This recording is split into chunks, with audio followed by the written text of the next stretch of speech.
Welcome back, everybody, to the last episode of UPressPlay Sports for the summer semester. I'm your host and news editor, Richard Pereira. Joining me today is former sports editor Bryce Totz and staff writer Kevin Garcia. Hey guys, how's it been going to start off today? It's going great. Not as great as a night and morning that you had, but I'm doing all right, hanging in there. The Rangers won game one against the defending champions Tampa Bay Lightning, so I'm on a high right now. Yeah, sports has been a lot of fun right now. Can't complain about that. But South Florida's weather is just not good right now, though. Yeah, before we get to the national sports, gotta talk about FAU baseball one more time. Last week they played their tournament in the Conference USA Championship, and they won only one of their three games. They lost their tournament opener 6-4 to UTSA on Thursday. And to stay alive in the tournament, they took down UAB in dominant fashion, only allowing one run while winning 11-1. But they took on a very solid squad in Southern Miss, who was nationally ranked at the time, as they got shut out 5-0, ending their season as a whole. So guys, what do you think of FAU baseball's performance throughout the whole season and then the way they played in the tournament?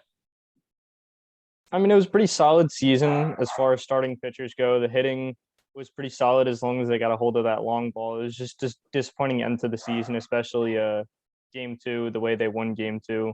I know Southern Miss was a great team that they had to face, but they could have had a better result if they played their cards right. I thought this season was good overall. I think there was potential for it to be better, though, just considering the roster that we had. I mean, we had four all-conference USA performers.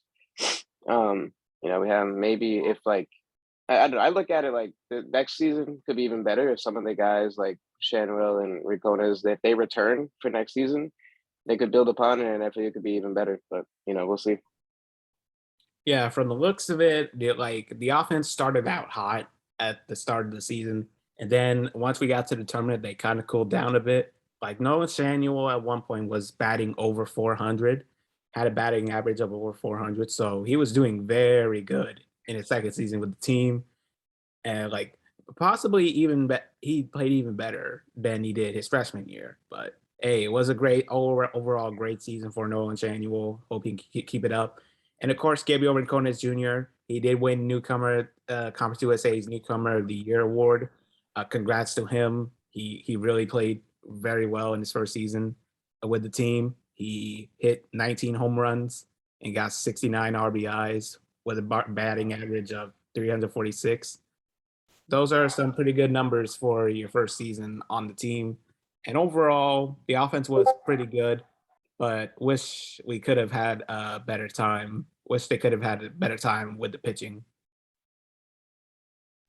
I will say, too, to add to that a little bit, it was tough to not have one of the leaders on the team on the field for most of the season, and Mitchell Hardigan had a little bit of effect on the team overall.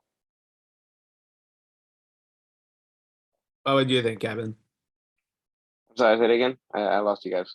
It's okay. What would you think about anything to follow up on FAU baseball with how that performed? Yeah, like I was saying, I think this is a building block. I think next season could be even better. But yeah, I mean, we can't really complain with what we got. I mean, to finish as a 4 seed in a pretty loaded conference, and to play the schedule that we did. I mean, next year, you never know, things could swing. I mean, we just didn't get any big wins when we needed them against Miami or UCF. But yeah, I mean, I can't complain with the way the lineup performed and the pitching staff, but the bullpen left a little bit to be desired. But I think overall we were solid.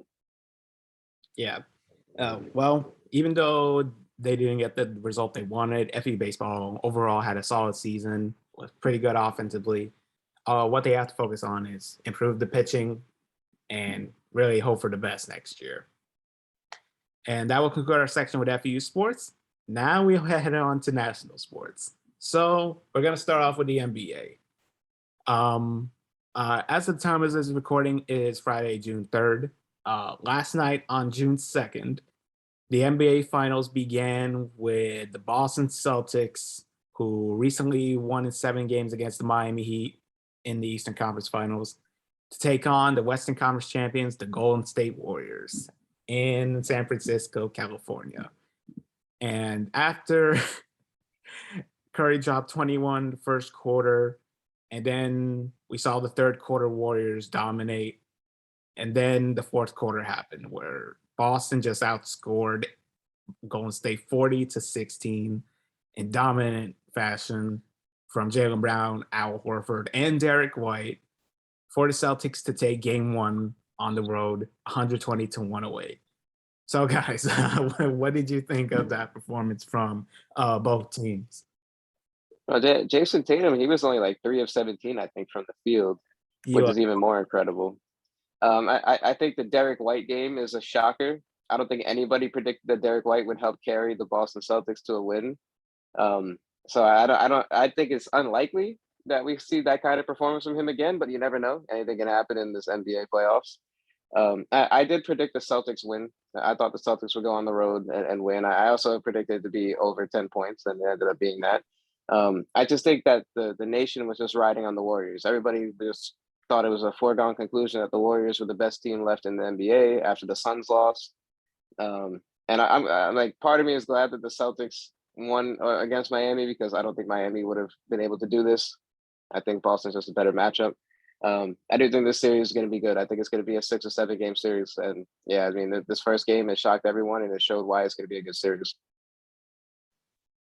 I mean, what a game. It was an incredible comeback for the Celtics. I thought the Warriors had the game easily won. With the lead they had, I didn't think a team like that would blow it. But 9 threes, seriously, that was incredible in the fourth quarter. What can I say about the talent that the Celtics have and the show they put on? It was a great game to watch last night. Hands down. Overall was a great game to watch from both sides. Like they had a stat where they made 37 3-pointers, which is an NBA record in the finals.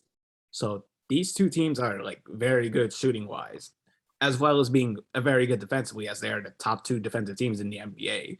So it's like very good. It's very fun to watch with their play styles and how it all looks very good to watch. And man, it was just fun to watch Boston play the way they did, especially in the fourth quarter. That was like a masterclass performance if I've ever seen one. And Al Horford, he really came through, pulling up 26 points in his first game in the finals after playing over 100, 130, 140 playoff games without making the finals. And in his first one, he decides to pull up, like he just owned the place. 26 points and 6 3-pointers. That's a performance to remember, especially in your mid-30s in your first finals game. Yeah, I mean, he's playing like he's 26. You know, he's not playing like he's supposed to be for his age. You know, he's supposed to be past his prime, but yeah, he's been a resurgence for Boston. I think he's the X factor in Boston's success this year, honestly. Oh yeah, Al Horford has been just amazing all postseason long. We'll see what he can keep doing. And I was watching an interview with Stephen A post game last night, and he said exactly my thoughts, that if you're a Warriors fan, you got to worry. You lose game one on your home court to Boston, that's very worrisome. And in the fashion they lost, and both teams were just dropping threes at an insane rate. Yeah, we got to call a spade too. The home court advantage at Chase Center is not the same like it was at Oracle. That's true. But yeah, like, what is our overall predictions? Because like, if for me in the situation that the Celtics win, I see it going at 6. While for the Warriors winning, I see it going at 7. My official pick, of course, is going to Boston. But what would you guys think for how this series goes? If history tells us anything, Boston's going to win this series. Boston, I believe, is 13-1 after winning Game 1 of the NBA Finals all time. And the way they played all series long, they fought against some tough teams. They, went into a hostile Miami environment in Game 7, won. They went into that hostile environment, not as hostile as Oracle Arena. But I think it's going to be Celtics in 6. I think it's going to be Celtics in 7. I think Golden State, they should win the remaining 3 games that they have at home. I don't know. Oh no, I actually know, because Golden State has Game 7, so Golden State will at least win the next 2 that they have at home, I think, and then they should take 1 in Boston. I don't know. Boston's just so good following a loss that it's hard to pick against them. It's like Golden State's probably going to win the next game, but then you already know Boston's going to come back firing at home and probably win Game 3. Yeah, I'm pretty sure there's no doubt in our minds that Boston took the hardest path to get to the finals. Like having to knock off Kyrie and KD, Kyrie Irving, Kevin Durant in the first round against Brooklyn, Giannis in the second round against Milwaukee, and then Jimmy Butler against Miami. So it was pretty clear that Boston had a very tough road to get through in order to make the finals. And you see the Warriors, they were like chilling. They had to take on a Nuggets squad that was missing Jamal Murray and Michael Porter Jr. We saw how much that impacted the series, as the Golden State pretty much won in 5 games, and they weren't even trying. And then you see them go against a tough, overall strong Memphis Grizzlies squad, as Memphis did all they could until John Morant went down, and the Warriors pretty much won in 6 in convincing fashion. And then you see them take on Luka Doncic and Dallas Mavericks, winning in 5 games, which was supposed to be Golden State Warriors and the Phoenix Suns, even though Phoenix pretty much melted down in Game 7 against Luka, aka the Luka Special. But yeah, it's pretty convincing, especially in 2020 and last season, where the Bucks and the Suns took on one another. You could be the favorite all you want, but if you don't take advantage of what you got and don't limit the visiting team or the home team, you're not gonna win in so easily. Like the Suns were up 2-0, and then the Bucks just swept the rest of the series. So it's very important for Golden State to be careful to not be overconfident, as they will lose the series very soon if they think they're just gonna go in these games and win easily. Yeah, I mean, it's the fact that you're insinuating that Golden State did not have a difficult path to the finals, bro. You're gonna upset some Warriors fans, man. You mean to tell me that the Mavericks weren't a tough opponent? They were, but not originally it was supposed to be Warriors Suns, but I'm just teasing. Let's just put it this way: the Mavericks aren't the Heat. If you're looking at perspectives to get to the finals. Yeah, it was kind of crazy how the Warriors, they got pretty fortunate. I mean, this Boston team, in all seriousness, is the best team that they've played in the playoffs. I mean, they played the Grizzlies without Ja. They played Jokic without. I mean, they played the Nuggets without their main guys, just Jokic and 4 scrubs. So, and then they played the Mavericks, who their second best player is Jalen Brunson. So this is a difficult matchup for them. I mean, I think Boston would have been a difficult matchup for anybody. It didn't matter who came out the West, whether it was Memphis or if it was Phoenix. Boston was going to be tough. And it's new ground for Golden State too. They never trailed in the series leading up to this finals, and now they're down Game 1. So it's uncharted territory for them this year. We'll see how they handle it. Yeah, for sure. And anyway, Celtics in 6. So, moving on from the NBA, we head on to the National Hockey League in the NHL. And recently, last night, the Colorado Avalanche pretty much shut out Edmonton 4-0 to take a 2-0 lead in the Western Conference Finals. And in the Eastern Conference Finals, as Kevin mentioned, the New York Rangers took Game 1 6-2. Mm-hmm. So, guys. Oh, man, I'm on cloud 9, bro. What are your thoughts on their performances, in both series, and what's your Stanley Cup Finals predictions? Well, I'm gonna make a homer pick. I'm gonna say Rangers versus Avalanche as my Stanley Cup Finals prediction. I couldn't believe the performance. It was just amazing. I mean, everybody was involved for New York against Tampa Bay in Game 1. You know, Panarin was out there scoring a goal. You had Kreider. The kid line was out there performing. It was just an incredible game to watch. This is the big bad Tampa Bay Lightning, back-to-back Cup champions, and they didn't even look like they belonged in that first game. I don't want to get too happy because I know they're going to come back and probably beat us 5-0 tonight. But you know, it was still great to see that first game performance. You know, the Rangers were starting slow. They were down 3-1 against Pittsburgh, and then we were down last series. So I don't know. It was good to see, but I think the Colorado and Edmonton series. I mean, Colorado was going to beat whoever played them. So Edmonton is just the unfortunate ones on that side of the equation. Yeah, I'm going to start in the West with Colorado and Edmonton. I think Colorado gets their second sweep of the playoffs. I don't see Edmonton posing that big of a threat. I think Calgary would have been a bigger threat if they did win that series. I think it's quite unfortunate for entertainment-wise. That's going to be a quicker series. And then on the side of the East, I mean, the Rangers just completely dominated Game 1. Andrei Vasilevsky had no answers for that Rangers team. The Rangers are great. Igor was back to who Igor is. He's back to that top goalie status after that win. But at the same time, you got to look to the Lightning hadn't played in 9 days, so they didn't really face that game speed.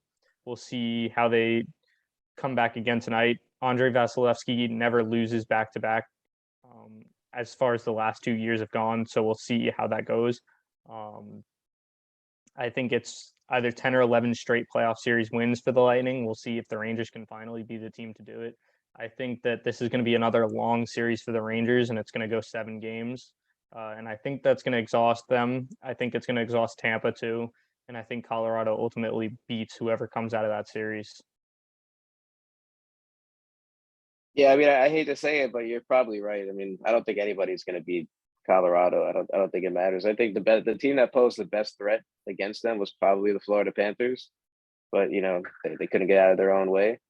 But yeah, I don't know. I mean, I don't know. I don't see either team really posing that much of a threat. I think Colorado is just they're on another level. I don't know what happened between last season and this season, but they're on another level right now. When it comes to Colorado, you think they're like a stacked squad with plenty of offensive weapons to use? Well, the thing about Colorado too is even their blue liners are able to score goals. Right. Even their defensemen can just take over, and we've even seen them dominate without their star goaltender Darcy Kemper. So it's next man up mentality over in Colorado. They're hungry for a title. They haven't been to the finals in a long time. And we're going to see how well they do. Their fans are ready for a title. And everybody wants to take down Big Bad Tampa if Tampa can even make it to the finals. Yeah, I think it's gonna be tough. It's gonna be a tough road for Tampa. I mean, the thing with Colorado is they can do everything. They have speed. You know, they can score. They're good on defense. Like they have good goaltending. Like they don't really have a hole in their game. That it has, if they do have a hole in their game, it hasn't been exploited yet throughout the regular season and so far throughout the playoffs. And they people thought they were gonna have a tough time against the Blues, and they ended up just shutting them out after the Blues won 2 games. But yeah, we really haven't seen them have any weaknesses exploited yet. I mean, the part of the reason that they struggled against the Blues was, you know, their injury to their star goaltender. Right. Got whacked in the face with a stick, but didn't phase them too much. So we've seen how that works, and you know it's entertaining to watch if you're a Colorado fan. But everyone else in the West, it's kind of why are we watching? We know who's going to take the West. Yeah, basically. And with our main picks looking like New York Rangers and Colorado Avalanche, who's your favorite to win the title in that series? Colorado in 5. Yeah, I would love to be a homer and pick the Rangers, but I can't pick them against Colorado. It would be tough. I mean, I'd love to see it, but I mean, now I guess the question would be, who do you think would be a better opponent for Colorado? Well, Colorado is pretty much overall the favorite, and while Tampa Bay does have the Stanley Cup Finals experience, they do. Like I'm Yeah. pretty sure they've been back to it multiple times, especially after beating the Islanders in the conference finals in back-to-back moments. So, and when it comes down to it, I do think Tampa Bay, with the experience they have in the Stanley Cup Finals, they do have the experience more equipped to take on the likes of an up-and-coming squad in the Colorado Avalanche. But overall, I think Colorado is just the overwhelming favorite at this point. Like, if it was Colorado and Tampa Bay, it would be like 6 or 7 games. But hey, either side from between the Tampa Bay Lightning and the New York Rangers, they can pretty much give a fight in the Stanley Cup Finals because anything can really happen in the Stanley Cup Finals, especially against the squad in Colorado. Yeah, I mean, Tampa might find a way to win this series, but it's going to go 6 or 7 games. Just simply out of the experience they have. New York's a young team. The only thing I think that would really be able to get them that series win is Igor. Igor Shesterkin is going to win the Vezina. He is just outstanding. But on the other side, you have the 2-time defending Stanley Cup champions and somebody who's won the Vezina a couple times before in Andrei Vasilevsky. I think the Rangers need to punch him while they're down. If the Rangers can win again tonight, that's going to be their best hope. But if they let Tampa win tonight, that's going to be an issue for them. I think no matter what, it's going to be an entertaining finals, though. Absolutely. Yeah, the home ice advantage, I think, for the Rangers is unlike any that the Lightning have played in the playoffs, at least thus far this season. I don't want to go back as far back as last season or the season before. Well, that was a bubble season, 2020, but I think the Rangers' home ice is a little bit of a factor too. I mean, it's a tough place to play. It might arguably one of the toughest places to play in all of hockey. I think that's a factor. So we need to take advantage of that. Well, yeah, that building is tough no matter what sport's being played in there. It's one of the most hostile environments, whether it's basketball or hockey. So, Right, except the Knicks, they're never good and never have any high stakes playoff games or anything like that. So, I mean, playoff hockey will have to do for now in the Garden. Yeah, well, we'll see how everything goes in the Stanley Cup Finals. And with the Colorado Avalanche being most likely the favorite winner all, best of luck to them. And with that, that'll be it for this episode, UPressPlay Sports, and the conclusion for the podcast for the summer semester. Make sure to hit like and subscribe. Click the bell to keep up with notifications from us. Also, be sure to go on upressonline.com to keep up with news, sports, and more content alike. Follow us on Twitter. It's for me, at Rich26 Pereira, for Bryce, at Bryce Totz, and for Kevin, at Kevin Gar658. Thanks for watching, everybody, and we'll see you next time in the fall semester.